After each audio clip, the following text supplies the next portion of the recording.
Dauguma žmonių galvoja, kad jų pagrindinė problema per mažos pajamos. Bet per daugelį metų dirbdamas su finansais matau kitą dalyką. Problema dažniausiai ne pajamose.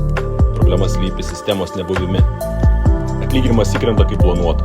Pradžioje mėnesio viskas atrodo gerai, o mėnesio pabaigoje visada lieka klausimas, kur dingo mano pinigai. Ir tai kartojasi. Be aiškios struktūros pinigai išsisklaido. Investavimas atidedamas, santaupos lieka atsitiktinės, atsiranda foninis stresas. Finansų valdymas nėra apie griežtą taupymą, tai apie paskirstimą.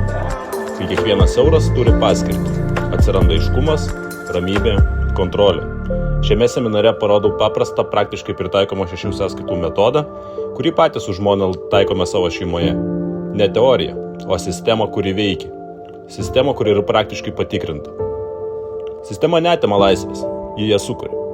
Tad jeigu norite būti turtingesni, kviečiu pasižiūrėti pilną seminaro įrašą, kurį rasite paspaudę mygtuką žemiau arba nuorodą video aprašymą.